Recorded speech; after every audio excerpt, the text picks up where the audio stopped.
یا علی مدد. الوائز رائے ابو علی missionary wise number 333. سب سے پہلے میں آپ سے معافی چاہتا ہوں، آج میں نے آپ کو لیٹ کیا. میں خود بھی لیٹ ہوا، لیکن ایک اچھے کام کے لیے گیا تھا، لیٹ ہو گیا. اللہم صلی علی محمد المصطفیٰ وآل محمد المصطفیٰ الی قیامہ. جی آل علی نبی جی نے اوڑکھینے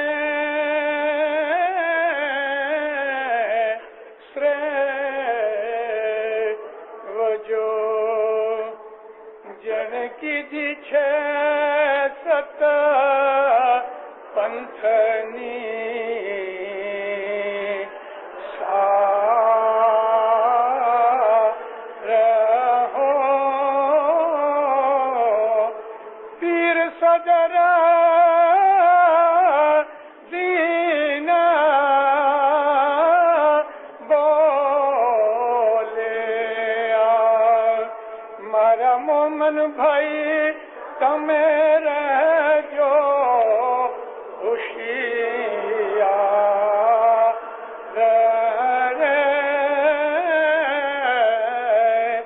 اے داغ دے کھو ویرا علی تنو سچے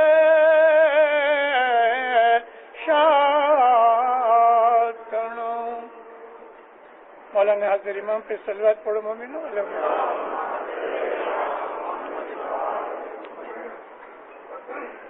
اس میں ایک کڑی رہ گئی، دودھ میں دیکھو ویرا کار منہ اینے دودھے تے پڑسو جنجال. مومنو، ہمارا دین اسلام ہے، ہمارا مذہب اسماعیلی ہے، ہمارا طریقہ نظاری ہے. ہم لوگ اپنے مالک، اپنے آقا، اپنے امام، اپنے دھنی خداوند حضرت امام کو خدائی نور کے طور پہ ہدایت کرنے والا ہادی راہبر مانتے ہیں.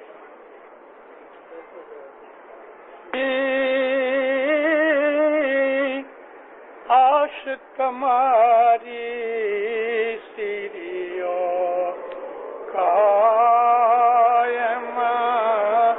سامی صاحب چنتا کیجے یا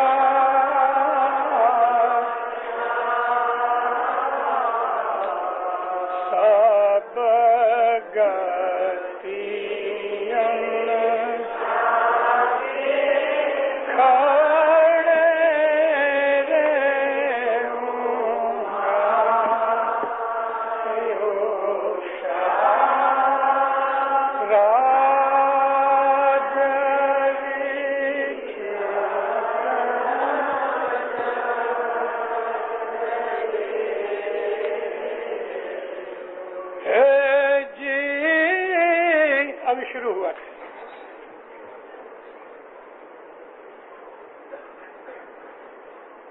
جی آل علی نبی جی نے اوڑکھینے سریو جن کی دیچھے ست پنتھنی